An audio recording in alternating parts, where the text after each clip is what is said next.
અને મમ્મી પપ્પાને વિનંતી છે કે જ્યારે દીકરીઓનું સાસરું પસંદ કરો ત્યારે એના ઘરમાં કેટલી બારીઓ છે એમ નહીં, પણ એ તમારી દીકરી માટે એ ઘરમાં કેટલી મનની બારીઓ ખુલી છે ને એના આધારે દીકરીઓને દો.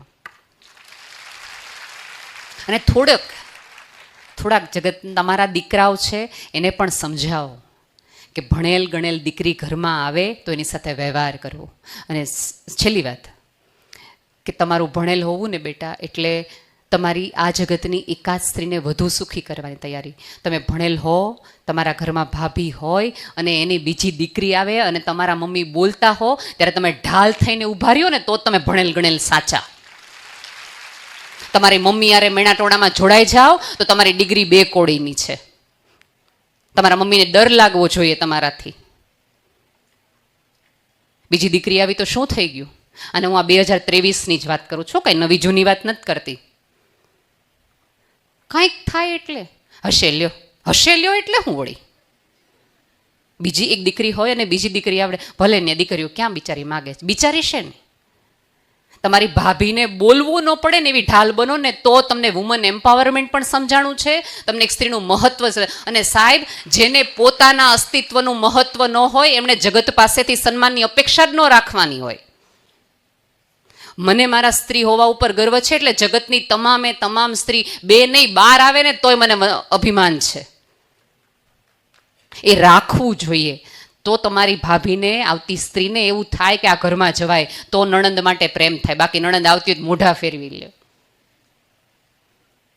2012ની સ્ત્રી. અને આમાં એવું છે બેટા, જેની સાથે રહેશો ને એવા વિચાર આપશે. તમે જો, તમને બધાને ખબર છે કે રામાયણ આખી કૈકેયીની બાજુમાં મંથરા હતી. કૈકેયી જ્યારે રામનો રાજ્યાભિષેક નક્કી થયો અને કૈકેયી બધાને સોનામોર આપી રહ્યા હતા, અગાસીઓથી વેરી રહ્યા હતા, ત્યારે મંથરાએ આવીને કે હું પૂછ્યું કે શું કરો છો? ત્યારે કૈકેયીએ એવું કીધું હતું કે મારો રામ રાજા બનવાનો છે, એનો હું આનંદ વેઠવા માટે સોનામોહરો આપું છું. ત્યારે મંથરા દાસી હતી એટલે વિચારો એ દાસી જેવા હોય, એટલે એણે તરત છણકો કરીને કૈકેયીને એવું કીધું હતું કે રામ ગાદી ઉપર આવશે તો તને દાસી તરીકે સુમિત્રા રાખશે. કારણ કે દાસી હતી એટલા માટે દાસીના જ વિચાર આવે. બાકી કોઈક સારી બેનપણી હોત ને તો એમ કે વાહ સુમિત્રા, રામ જ્યારે ગાદી ઉપર આવશે તો સુમિત્રા તને નાની બેનની જેમ રાખશે. બેને કહી શકી હોત ને, પણ વિચારો દાસીના હતા એટલે દાસી જ વિચાર આવે. એટલે તમારી આજુબાજુ વ્યક્તિઓને સંબંધો એટલા રાખો. તમે અહીંથી કોઈક હું ચોકલેટ લઉં 12 પાનના ગલ્લેથી, તો હું જે ચોકલેટ લઉં ને ડેરી મિલ્ક એ 20 રૂપિયાની આવે. એની ડેરી મિલ્ક છે, હું કોઈક સારી એવી રેસ્ટોરન્ટમાં જઈને લઉં એ જ ડેરી મિલ્ક છે એ 60 રૂપિયાની થઈ જાય. એની ડેરી મિલ્ક છે હું એરપોર્ટ ઉપરથી લઉં તો એની ડેરી મિલ્ક છે એ 150 રૂપિયાની થઈ જાય. એની ડેરી મિલ્ક હું ફોરેનમાંથી લઉં તો એ મને $4 $5ની થઈ જાય. સાહેબ, એની ઈ રેપર, એની ઈ ચોકલેટ પણ જે જગ્યાએ છે ને એના હિસાબે એનું મૂલ્ય વધી જાય છે. એટલે તમે કોની સાથે, કોની બાજુમાં ને ક્યાં ઊભા છો ને એના આધારે તમારું મૂલ્ય નક્કી થશે. બાકી એની જ પાણીની બોટલ હોય, એનું જ થમ્સઅપ હોય, એની જ પેપ્સી હોય, પણ જગ્યા બદલાણી ને, પાનના ગલ્લાથી એરપોર્ટ સુધી ગયા ને એટલે ભાવ વધતો ગયો. બાકી એમાં કંઈ સ્વાદ નથી ફરી ગયો. કંઈ એવું નથી કે પાનના ગલ્લે મળે એમાં 25 ગ્રામ આવે ને એરપોર્ટ ઉપર મળે એમાં 100 ગ્રામ આવે. એ જ 25 ગ્રામ હોય, એ જ રેપર હોય, એ જ જગ્યા હોય, ત્યાંથી જ બની હોય, પણ જે જગ્યાએ છે ને એનું મૂલ્ય વધારી દે છે. તમે આજે આ કોલેજમાં છો તો તમારું મૂલ્ય વધી ગયું છે. તમે અહીંથી અપ જશો તો તમારું મૂલ્ય, તમારે તમારું મૂલ્ય વધારવું છે કે ઘટાડવું છે એ તમારે નક્કી કરવું છે. ધન્યવાદ. ક્વેશ્ચન આન્સર કોઈને હોય તો પ્લીઝ પૂછવા માટે વિનંતી છે. અને બીજું, ક્વેશ્ચન કરે ત્યારે આજુબાજુના કોઈ વ્યક્તિઓએ એવું માની લેવાની જરૂર નથી કે આના ઘરમાં તો આવું હશે હો.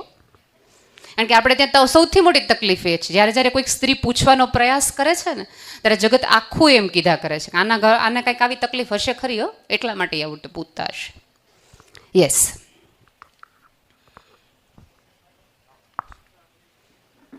યંગસ્ટર પાસેથી તો મને અપેક્ષા છે કે પ્રશ્ન પૂછશે. અને જરૂરી નથી કે પ્રશ્ન છોકરીઓ માટેના જ હોય, જીવન માટેના હોય કે કંઈ પણ હોય. યુ કેન આસ્ક બેટા એનીથિંગ.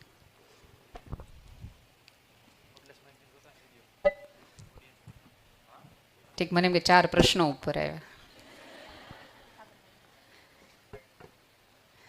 જ્યારે કોઈ વ્યક્તિ એકદમ નિર્બળ લાગતી હોય, ભલે શરીરથી હોય અપાઈ જ, જી, પણ રોડ ક્રોસ કરતી હોય કોઈ એવી જગ્યા હોય જી. જ્યારે ઘણી જગ્યાએ કેવું હોય છે કે માણસો એને હેલ્પ કરે છે, પણ ક્યારેક કોઈ એવું પણ હોય છે કે એને અણદેખું કરી અને ત્યાંથી જતા રહે છે. મહેરબાની કરીને આના વિશે ઓડિયન્સ શ્યોર શ્યોર, ચોક્કસ. થેન્ક યુ બેન. એમનો પ્રશ્ન બહુ જ સંવેદનશીલ છે, કારણ કે હું તો એવા બાળકો સાથે કામ કરું છું એટલે મને ખબર છે. હું સ્પેશિયલ કિડ જેને મેન્ટલી ચેલેન્જ અને મદબુદ્ધિના બાળકો કહેવાય છે, એવા બાળકો સાથે હું કામ કરું છું. એટલે આઈ નો વેરી વેલ કે બેનનો પ્રશ્ન શું છે. આપણને જ્યારે આપણી પાસે બધું હોય, આપણે સાબુત હોઈએ ને, ત્યારે આપણને એવું જ લાગે કે ઉપરવાળો તો મારા નસીબ બહુ સારા છે કે મારી પાસે હાથ છે, મારી પાસે પગ છે, મારી પાસે જીભ છે, હું જોઈ શકું છું, હું બોલી શકું છું. પણ આપણા જ કોલેજમાં કે આપણી જ સ્કૂલમાં કે આપણી જ આજુબાજુમાં કોઈક એક વ્યક્તિને સહેજ પગની તકલીફ હોય, થોડુંક ઓછું દેખાતું હોય, થોડુંક ઓછું સંભળાતું હોય, તો આપણે હંમેશા એ તરફ જોવાનું જ બંધ કરી દઈએ. બેને એવો પ્રશ્ન કર્યો છે કે ક્યારેક આપણે આવા લોકોને રસ્તો ઓળંગવા દેવાય. હું એવું જરાય નથી કહેતી કે તમે રસ્તો ઓળંગવા દો અને સડસડાટીને તમે ઊભા રહી જાઓ, એટલો સમય તમારી પાસે ન હોય એ હું સમજી શકું છું. પણ ધારો કે કોઈ ઢસડાઈને કોઈ રોડ ક્રોસ ન કરી શકતું હોય, ધીમે ધીમે ચાલતું હોય, તો તમારી ખાનદાની, તમારી ખુમારી, તમારી ક્ષમતા એ વ્યક્તિની પાસેથી સડસડાટ પસાર થઈ જવામાં નથી. એકાદ સ્માઇલ આપીને એને ગુડ મોર્નિંગ કહીને આગળ જશો ને તો એને આંતળી નહીં કકડે, એને તરત તમને આનંદથી જવા દેશે. બાકી તમારા બે પગ જોઈએ સૌથી વધુ એનો આખો દિવસ બગડશે. મારો હું વાંક હતો, મારા બે પગ નથી. તમારી પાસે બે પગ, બે હાથ, આંખ, નાક, કાન છે, એ ઉપરવાળાની કૃપા છે. તમારી કોઈ લાયકાત છે એવું માની લેવાની જરાય જરૂર નથી. એ તો એને લાગ્યું ને તમને દીધા. બાકી જેને નથી ને એને પૂછો. અત્યારે જ આ જ સમયે શનિવારની સવારે તમારી જ ઉંમરની રાજકોટમાં જ કેટલી છોકરીઓ કોકના ઘરના કામ કરવા ગઈ હશે, કે દાડીમાં ગઈ હશે, અને તમે સરસ મજાના એસી રૂમમાં, એસી હોલની અંદર, તમારી સરસ મજાની કોલેજમાં, તો બી થેન્કફુલ ફોર દેટ બેટા. થેન્ક યુ અને સોરી કહેવું તમારા શિસ્તનો ભાગ હોઈ શકે, એ તમારા શિસ્ત છે.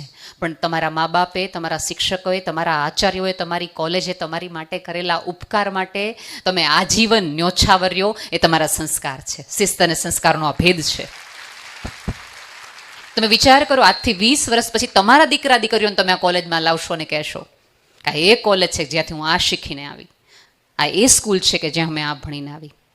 બેટા, આપણી આજુબાજુની ગરીબી, આપણી આજુબાજુની તકલીફ, આપણા આજુબાજુની મૂંઝવણ માટે થોડા સંવેદનશીલ બનો. આપણા કામવાળા બેનની છોકરી આપણા હોલમાં પોતા કરતા હોઈએ ત્યારે આપણે પગ ઉપર લીધા વગર, એની સામે જોયા વગર વોટ્સઅપમાં એક વ્યક્તિ સાથે ડગ ડગ ડગ ડગ ડગ ડગ કર્યા કરીએ, ત્યારે સહેજ એવું એ છોકરીને પૂછી લેવું, મજામાં છો? તમને શું લાગે છે તમારા જીન્સ, તમારા હલ, તમારા આટલા બધા કપડાં જોઈને એ છોકરીને એક પણ વખત તકલીફ ન થતી હોય? એને નહીં જીવ બળતો હોય? સાહેબ, આ નસીબની ક્રૂરતા એ છે કે ઉપરવાળાઓ ઈચ્છાઓ અને સપનાઓ તો બધાને આપે છે, વ્યવસ્થા બધાને નથી આપતો. તમારા 50 જોડી કપડાં પછી પણ આ ઇવેન્ટમાં પહેરવા માટે તમે 3 દી ધમ પછાડા કર્યા છે, મારે નવું જ લેવું છે, મારે નવું જ લેવું છે, મારે નવું જ લેવું.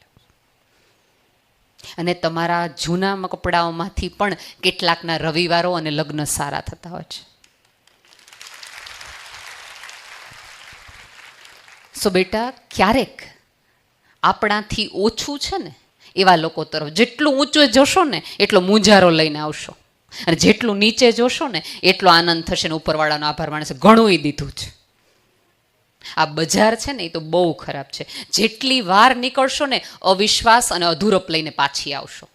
તમે અત્યારે જુઓ, આપણે તમને મમ્મી એમ કીધું હોય કે 10,000ની ખરીદી કરજે આ દિવાળીમાં, કાલો સાતમ આઠમ, રાજકોટમાં તો સાતમ આઠમના મેળા હોય, મમ્મી 5,000 કે 10,000 આપશે. તમે ઓનલાઈન શોપિંગ કરશો ને 10,000ની ખરીદી કર્યા પછી પણ તમે 4 વસ્તુ વિશ લિસ્ટમાં મૂકીને આવશો. સંતોષ લઈને પાછા આપણે નથી આવતા. આપણે થાય નેક્સ્ટ ટાઈમ ઓલું. દરેક વખતે નવું નેક્સ્ટ ટાઈમ છે, નવું નેક્સ્ટ ટાઈમ છે, નવું નેક્સ્ટ ટાઈમ છે. સો બેટા, બી હમ્બલ. હંમેશા તમારી આજુબાજુવાળાની તકલીફ માટે થોડા સંવેદનશીલ થાવ.